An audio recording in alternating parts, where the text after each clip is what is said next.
All right, here we are, episode 30, and I'm here with Nicole, and she lost her son Gage, forever 22. So if you don't mind, Nicole, just start off and tell me about Gage and what happened, and we'll go from there. So, All right. Well, Gage is my only son and my youngest of three. So the baby.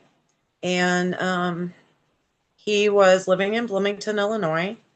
Um, Basically, he was set up, um, and he was purposely given a fake Xanax. It turned out to be illicit fentanyl and Braslam. That's what's on his death certificate. it was what, Brat? What'd you call it? Braslam, Oh, right. Bramazalam. Okay, okay, gotcha. Okay, Bromazlam. I good. probably mispronounce it, but both poisonous, Right. both. Also was told by the coroner that even if there had been Narcan, it does not work on that combination. Um, Now, whether that's completely true or not, that is what the coroner told me. So even if we had had Narcan and known and found it out soon enough, It wouldn't have helped. no, Okay. it was a death sentence that was delivered. So, and like I said, it was purposely done. So about 2 weeks before his passing, he had whatever had happened. He had had an altercation. He had been held hostage basically in a van, and he had a weapon put to his head.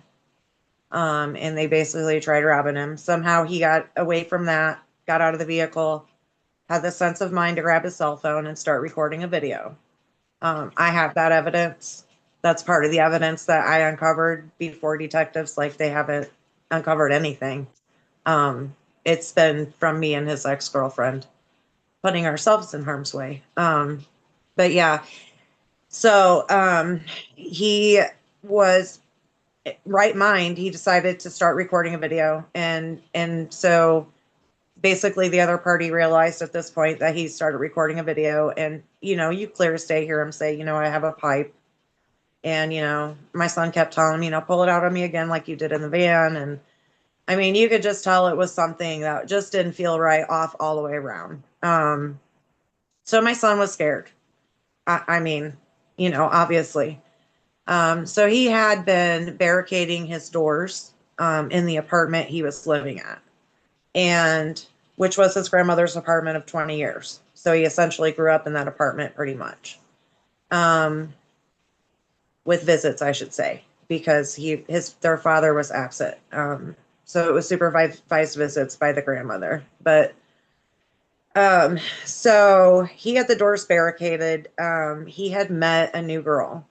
Um, Knew that this girl was the ex of a known drug dealer in the area, but they were supposedly broken up. He thought he was basically hitting like some kind of like he thought he was getting a girlfriend. He sent Snapchat pictures to my oldest daughter of the two of them together in his apartment, smiling, laying down together in bed, standing up together, in front of the mirror, stuff like this. He had no idea that not only did he pay for the Uber that went to pick her up and bring her to his apartment that night, but that she was given these pills to make sure he took these pills. Um, Once he did, obviously, the coroner said he passed within like mere minutes. He was gone like mere minutes. So then after that, he was found. The way he was found was by his father. I his sister was going to go and check on him after work that day because they have that snap streak, and so she could see when he usually didn't have his location on, but she could see he turned his location on, his battery percentage, the fact that he had earbuds in but no music was playing. So she was concerned because he hadn't snapped her back. They lost their streak. And before she got over there, my ex-husband had checked in with his mom, and they're the ones that ultimately found him. When I got the call, I was in Wisconsin, and so I was 6.5 hours away from here. And I mean, that's something that day I'll never forget. I don't remember the drive home. I did the drive myself, screaming and crying the whole way, but I did the drive myself. And I met at my parents' house. My daughter was there, my oldest, my firstborn that made me a mother, was there when they brought my baby out. My father was also there. Almost a year and a half, or about a year and a half prior to Gage's passing, he was in a serious car accident. Um, he was found to have been speeding, and the person that pulled out in front of him that he hit, she died. And so he was facing reckless homicide charges. Um, my father had drove past that accident that morning and had no idea that was my baby. And then once again was standing there when they pulled him out for the day he died. So it has not just like destroyed me, but his sisters, my parents. Um, it's not something we ever, you know, we never in a million years. But so after that was all done, of course, the coroner told me that they were sorry for my loss. I spoke to the police officer there. They said that there was no foul play. Coroner had said they ruled it no foul play. They picked up his body and took him on out to the coroner's. Uh, my daughter had sense of mind to get a video of the apartment after they removed his body because she wanted to go see her baby brother. And they told her that at first no, and then they told her they would let her, but that's it didn't look like him. Um, Gage was found on the 24th, but we know he died in between like the 22nd into the 23rd, the 21st or 22nd into the 23rd, because she showed up the 21st, which actually ended up being the 22nd because it was at 12:09 a.m. and she was the last person. So he laid there almost 2 days, I bet. It was July, so it was hot. They shut the windows, they turned the air off, they covered his body up with his blanket, proceeded to load some stuff into his clothes baskets and out the window or door they went. I'm assuming window because the doors were still barricaded. And because of that, that is why they thought maybe he had committed suicide. That there was no foul play. They didn't bother to, the big pricey items were still in the home, but they didn't look to see that there was no clothing in that place. There was no towels there. There was no socks. It was work clothes and raggedy bedclothes, but nothing else to go with to make a full outfit. His money that we knew he had was gone. And they screwed the whole thing up, the whole damn thing up. After they removed my son's body, my daughter got the video. I looked at the video. I knew something was off. They allowed the landlords back in and my ex-husband back in right away, removing everything, throwing the mattress, all of it, all the evidence gone, every damn bit of it. The police officer in Bloomington police officer, had given my son's wallet to my daughter and said, "We cannot take this because it has cash in it." Oh, he said a lot of cash in it, which it was like $134, but it was like ones and, Right. it was smaller bills. So there wasn't, but like if someone told me that, I'm going to assume then you searched the wallet, what's in it, you searched it, whatever. Right. So they hand this wallet back to my daughter. She gets about an hour and a half away from after it's all over back to where she's staying at and has this weird feeling. And she called me and she said, "Mom, I was having a weird feeling. I had to pull over. Something told me to check Bub's wallet." We call him Bub. He's Bubba. And she said, "I had to check Bub's wallet." And she said, "Behind my youngest son's picture is a baggie of pills, Mom." She said, and she said, "I sent a picture to my boyfriend and he told me that those are fake Xanny bars, and that they're definitely not real." Immediately I screamed as loud as I could through the phone. She touched it. She touched the bag. There was powder on it. Like, I just lost one kid and then their incompetence could have literally cost me my other one. I'm going to interrupt you real quick. So the police said they went through his wallet Yeah.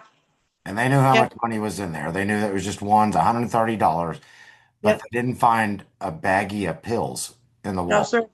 Nope. So you're bringing up, we talked earlier before we started, incompetence. Yeah. Yep. Walking in on a scene like this, until, in my opinion, and the way I think it should be. and all the laws in all of our states, all of our cities, everywhere. It should just be this way. When you walk up on a scene like that, if especially when they're young, for God's sakes, there is obviously no visible health problems, you know? If it is not obvious to you that they have committed suicide, intentionally took their lives, there's there's, and some people don't leave that stuff. But Right. until you can rule out the illicit fentanyl aspect of it, you don't do that. You don't say no foul play. You don't do your job to the fullest extent of the law that you can to rule it in or rule it out. Like, you don't walk in that fast and say, "Oh, no foul play." I told that detective 24 hours. We had 2 days of viewing with Gage. He was found on a Thursday. I know he died on a Tuesday. He was found on Thursday. And then we got to see him on Friday. And then Saturday was the last viewing for the rest of the family and his cremation. Before I went over for my last viewing, I went to that police department because by then I had plenty enough evidence. And I told them, I'm not going anywhere. Your police department is incompetent. Y'all handed back my son's wallet. You know, when you tell her that there's 100 and, there's a wad of money in it, so you can see a stack in there, right? And you've looked through it that there's a wad of money in there. It's about $136, whatever, roughly. But because there's cash, you can't take it. That meant to her and me, anyone else, that you've looked through his wallet. But miss the pills. Missed the pills. They were in a little bitty pocket in the wallet somewhere where you could like put pictures. She said that had she not dug the pictures out, she would have never found them. So when they seen my grandson's pictures there or whatever, they just didn't bother to go any farther. Had they pulled them out, I have a picture of the baggie. We're talking like between 25 and 30 pills in this bag. How the fudge do you miss that so badly? And I tell you, I'm pissed off. And this is why I started everything. And this is what fuels me and why I'm, so angry, is because this should have never gotten this far. This was this was straight incompetence on the police department. They threw away and got rid of people threw away and get rid of evidence that was crucial. They didn't talk to the last person known for him to be alive. They didn't talk to the best friend or the good friend of his in Canada, whom he was on the phone with when this girl arrived late that night. When my son said, "Will you stay on the phone with me? I think I'm being set up. I want to make sure it's just her."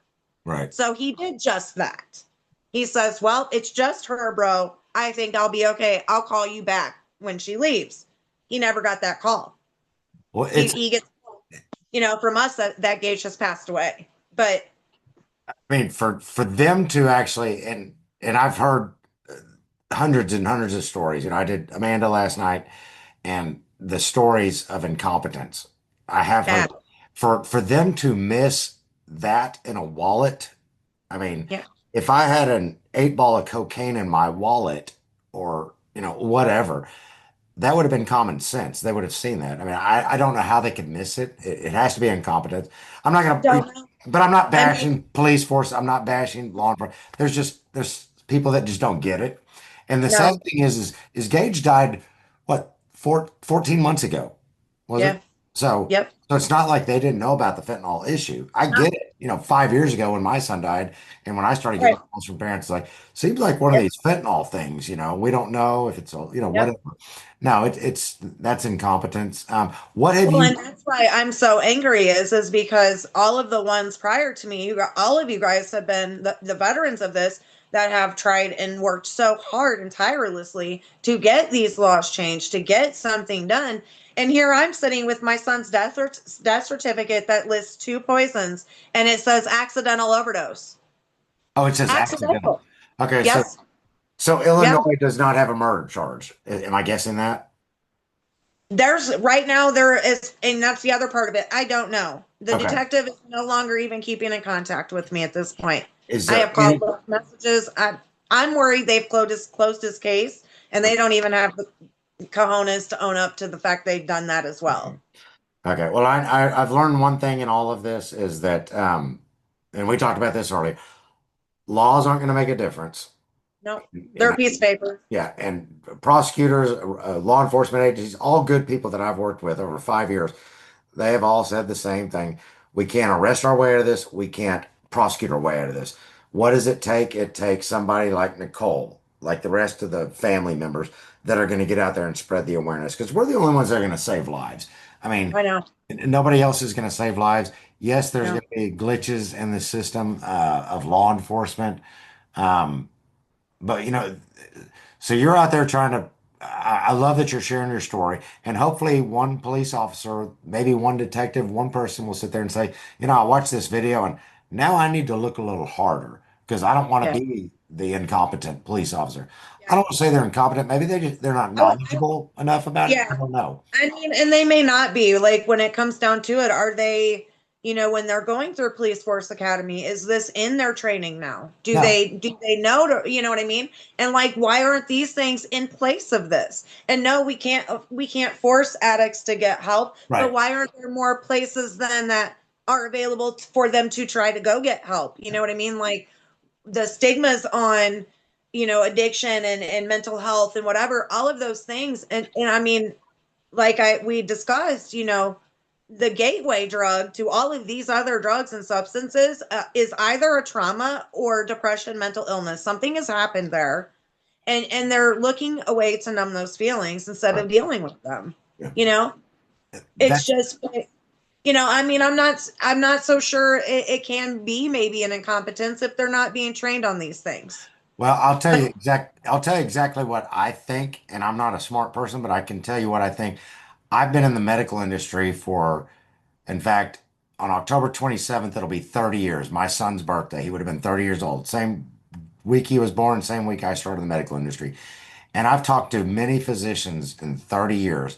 They were never trained on one thing, addiction in medical yeah, school. So right. I don't know. I've never been a police officer. I've never been a law enforcement. I've never been a lawyer. But I don't think any cop has ever gone through the police academy and they said, here's how you train addiction and stigma and all that. There is no training. They learn Well, they're not, from us. honestly, they're not really trained either with mental illness. They come across somebody where someone is called 911 because somebody is having some kind of a mental health Yeah. crisis episode. And I mean, you'll see them sometimes just run up and throw someone to the ground, not realizing that they're having some kind of a mental health, Right. emergency. Yeah. These are no different than, it's no different than my cancer, Mike. It's like no different. These are diseases. Like Right. addiction is a disease. It's a chemical imbalance. And mental illness, it's a chemical imbalance. It's in the brain. These are not things that someone wakes up and decides, hey, I'm going to be mentally ill, or I'm going to be an addict today. Like I didn't wake up and said, you know what, I'm gonna go kick BUT because losing my son, and I'm gonna wake up and have cancer and fight that too. And like, no, nobody does that. Like, You're no.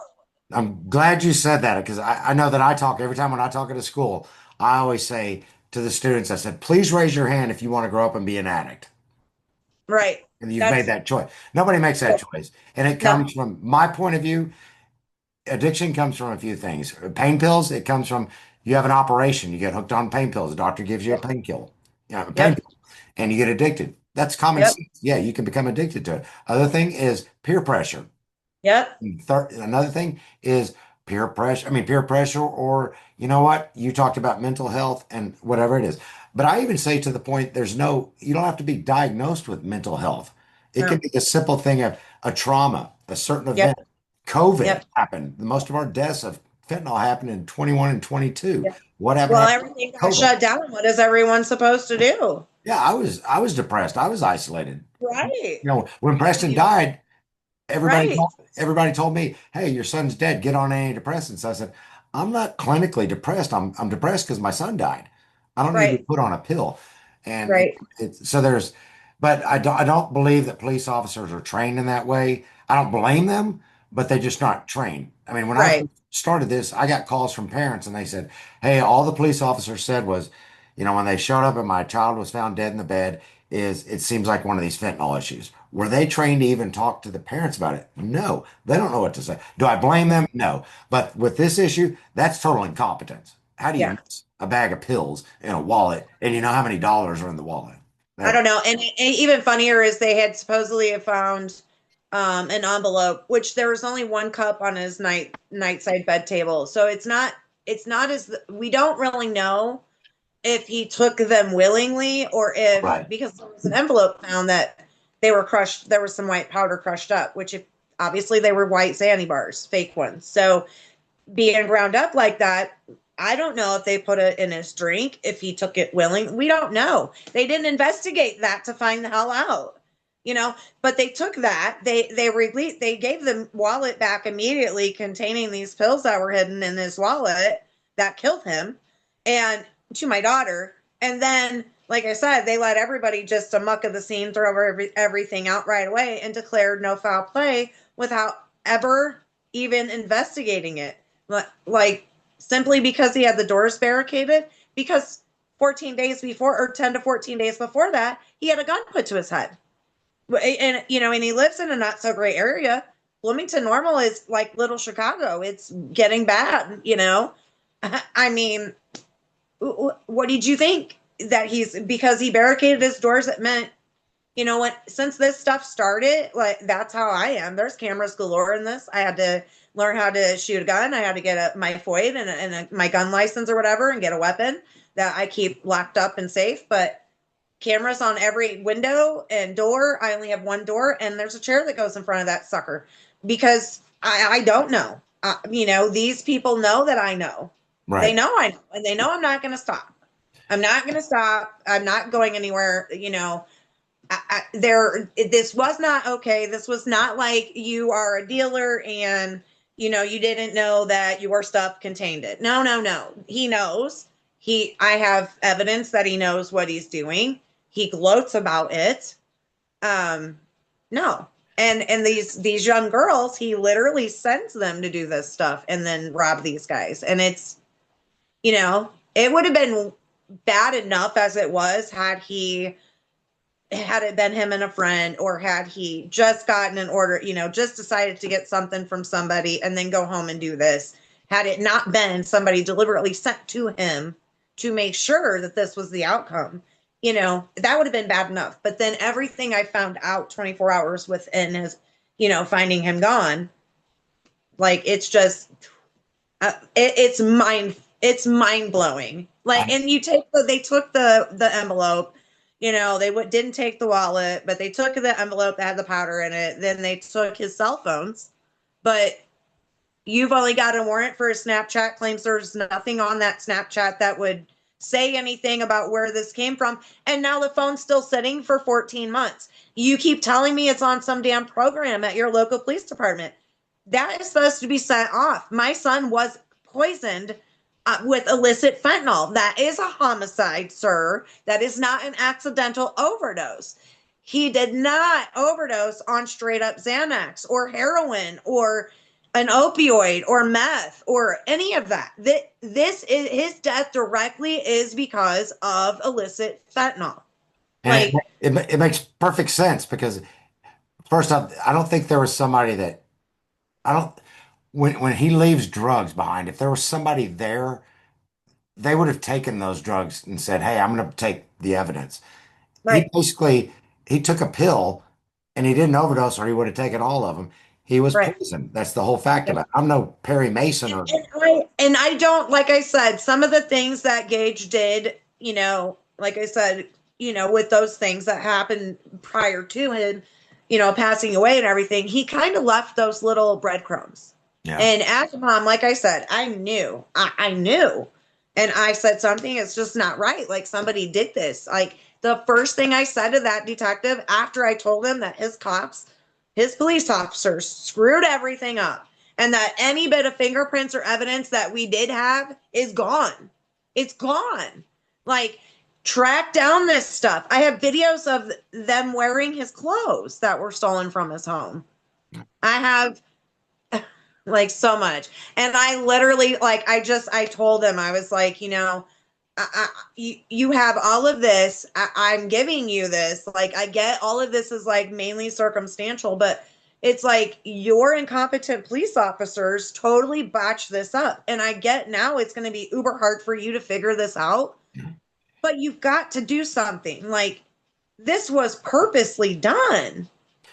You Let me know, let me know ask how you. they say what bothers me is you know how the cliche, the technical thing that they always say is that, I watch all of these crime shows, and from ID to people's whatever, all of them, Right. all the investigations, discovery, IDs. Like, I'm pretty familiar and good with that kind of stuff, forensics and laws, just from watching that stuff all my life. And the court side of it, from the aspect of dealing with my kids' father, he's an alcoholic. He was not the greatest, and I did go through 10 and a half years of domestic violence with him, and one too many black eyes to have to cover up, and finally I was done. But here I guess where I don't know how I want to word it. I guess where I'm at with it is that 90% or 99% of these cases, other than the ones that are like just unsolved, we have cases that are 20 and 40 and how many ever years. I mean, supposedly in Indiana, they just found a skeleton that dates to be like 1,000 years old or something, if that's true. So, I mean, but I have no idea, you know what I'm saying? But what they're saying is, and what the term is always said is that you cannot commit the perfect murder, right? That Right. there is no perfect murder, right? That no matter how good you try to be at it, no matter how many of those crime shows that I watch, I know, you're not supposed to be able to get away with murder, right? There's no perfect crime. So there's always some sort of evidence or something that's left behind. And when you have this happen with a police department that does this stuff and judges like so fast and comes to that conclusion so quickly without an investigation, you lose that evidence, Right. right? Now they did get away with the perfect crime. And I'm sorry, but yes, the perfect crime right now is illicit fentanyl Well, because there here's my it here's my thoughts on it, and we'll wrap it up with this so we don't, people will pay attention to this. You're using your voice right now, and I think the best thing you can do, this is, I don't like to give advice, I always say this, but if I was in your shoes, is keep speaking about it because what yeah, happens is fentanyl deaths are basically what we have talked about earlier. It's a stigma and shame. Most of it is. society doesn't care. It's the leading cause of death, you I know, know. but nobody cares about it because they think all of our kids are just drug addicts and they made that choice. We got to prove them wrong on that. Yep. 37 Yep. people from the waterfalls that did not, they were addicts. They got clean and Yep. sober. They came back and died from taking one pill. I'll say Yep. that enough times. But the thing Yep. is until we get society, and I get it, Bloomington, you're outside of Chicago somewhere. Yeah. Okay. Yeah. So big cities, whether it's big cities, small cities, it's like, you know what? This is a drug addict thing. Let's push it to the side. We don't Yeah. care about it. We need to go after a high profile case, the preacher's daughter that goes and kills the, Yeah. Yeah. preacher's whatever. I Right. get it. And until I don't blame police forces. I blame the incompetence part of it. But I Yeah. know a lot of police forces, it's like there's so many deaths, and it's like, let's push the drug addicts to the side. That's Yeah. society pushing it. Yeah. So until we keep using our voices like you, and I'll say this, I say it on every video, 500,000 people have died since Preston has died. 10 Yeah. family members to every people. That's 5 million people in the United States that are part of our group. We have Yeah. a bigger voice than Congress. We have a bigger voice than any club in the world. And we have, Well, and we actually have the power if we use it. We actually have more power than they yeah, do too if we would use it. yeah, we can elect. Follow the laws like we're supposed to and all of that, but demand that they do the same, that they're held accountable for when, they don't get it right. You know what I mean? Then like the education part of it come in there and stuff. That the stigma and the shame has to stop because this could happen to anyone. It could happen to a celebrity's child. It could, and that's when it's a big deal. Like Right. that's when they're like, oh, so and so, movie actor, da da da, their stepchild passed away from illicit fentanyl. Why does it have to be that way? Just because? It's like everybody has to wake up, and this world is so, that side of it is so desensitized. You It's know, when you aren't having feelings about this and you're not worried about the future generation, you should be, because this is not an us problem. It's a we problem. It's all it's of an us. American problem. I've said this before. I testified at the Texas State Congress, and I Yeah. listened to people. I said it, I think yesterday even. I was down there listening to people asking for money for the state of Texas to grow Texas. And I had just gotten back from the waterfalls. And I remember sitting there and I said, you know what? Right as I went up in front of the congressman, I just said, you know what? We're sitting here trying to raise money for the state of Texas. I just Mhm. went off and did 300 eulogies, is what it felt like, to Yeah. people that have Basically, died. you did. Yeah. Leading cause of death from 18 to 45. This Yep. is the generation that is giving us the next generation. If this Yep. generation is gone, what the hell are we saving money for to produce? There's nobody left. We're all dead. There isn't no reason to. There isn't no reason for the upper class to keep piling up their money and buying, because if it keeps going this way, we won't even have females that get to grow older to become Right. mothers, to repopulate. We won't have anyone to run the gas stations, the supermarkets, the factories, the military, the police force, the fire department. It's all going to go. Like, you know what I mean?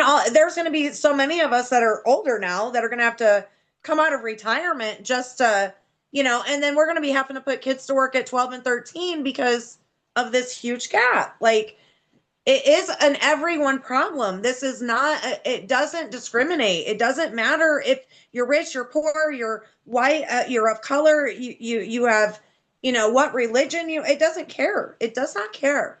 I was It doesn't watching, care. we'll end it on this because we need somebody, I don't want to say famous, but We do. it was Donald Trump Jr. was on one of the talk shows earlier today. And he was talking about the Venezuelan, they're attacking the Venezuelan ships that are coming across, the speedboats. And he said, I'm the president's son, president of the United States' son. And I have four friends that have died that have lost somebody to fentanyl. And that's what it takes is, I mean, it takes a voice and Nicole, you and Jelly I, roll, we, Jelly roll too. Like, I'm thankful yeah. for Oh, I him. love that he's talking about it. I love that he's talking about it. And I mean, he's advocating. He's on all. He can see it from all the sides. He admits that he used to deal drugs. He admits that he was an addict. And he knows where the root is and where it needs to be worked on, and that other things need to fall into place too. So it's a multitude of things that need to be done still. The billboards, the banners, and all of these events and things like this and rallies or whatever, they're great. They're great. Like, I'm not saying they're not necessary, because they are. That's what people are visualizing and able to see, right? right. But we still have a lot more work to do, and the arguments about any of those things going on, or stigmas on other angels for whatever reasons, like, all of that stuff has to quit, Yeah. because if we don't join together and unify, like, Yeah. you know what I mean? Like, it's divided we fall. If we don't unite, we're not going to stand. And we're like the little worker ants.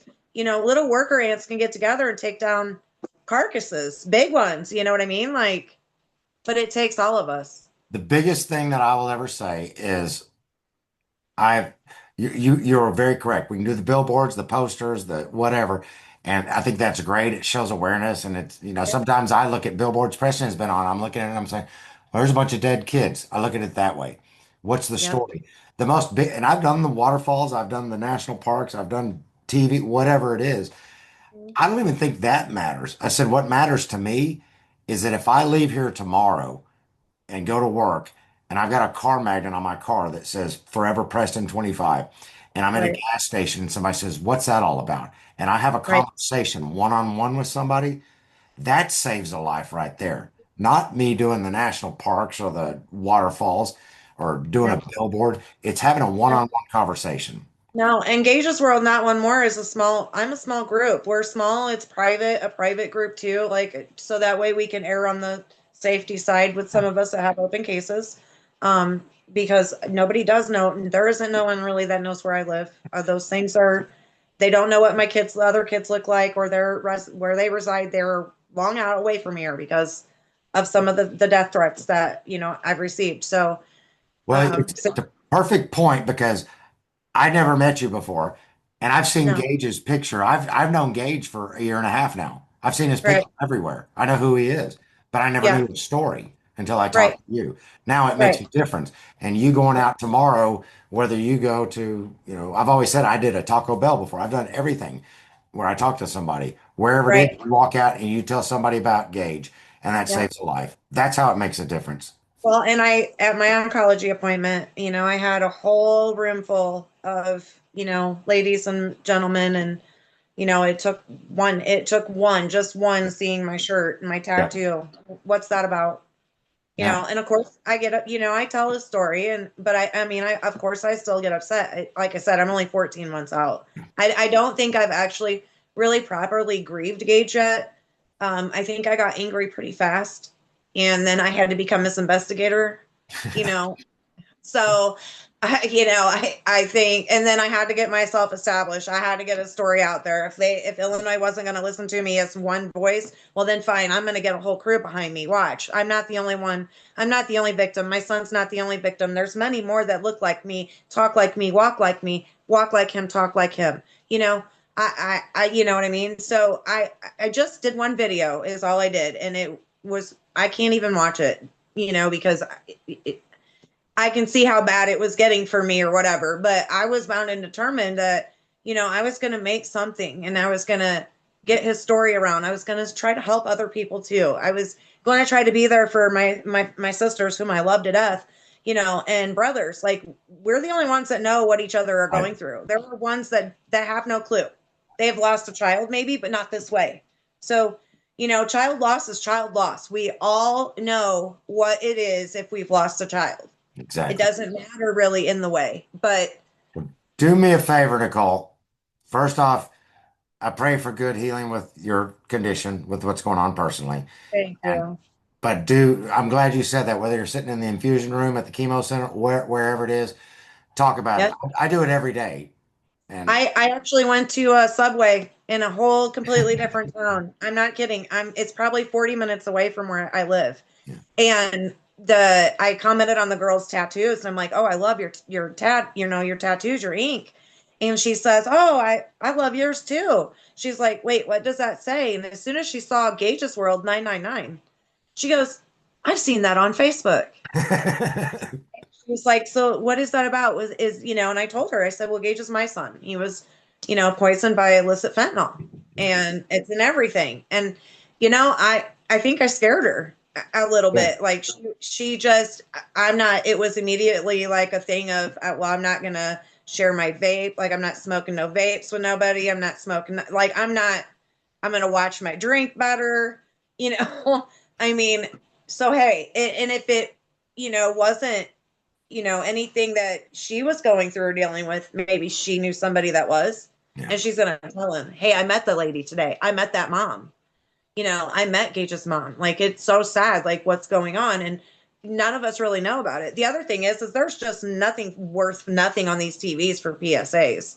No. Like, where the hell is our public service announcements been for all of these years, Mike? Because had they been on the TV long when y'all had started, No. oh, I would have known more about this then and could have talked to my kids better. Gage was 22. I mean, he's a young man. He was not living with mom, but it's like, man, I would have told him, don't even trust your damn friends. It was bad for business for the media. That's all I'll put it Yeah, at. well, this Nicole, is bad business for him too. please take care of yourself. You're a strong voice, and please, I'm going to see you when you're done with remission. You'll get through this.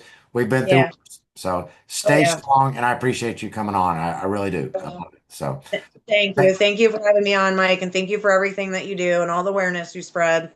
thank you. Um, Stay the strong. waterfalls and all of that was beautiful. And, I continue to share, everything you put out there because, well, this is reality, whether people like to see it or not. This is what's going on in the real world outside of Talk- our phones and our yeah. TVs. This is reality. So, Just share Gage's story to somebody once a day. oh yeah, That's it. every day, That's simple. every day. Thank you so All much. I appreciate right. it. Thank you. All We'll talk soon. right. See ya. Okay. Bye bye.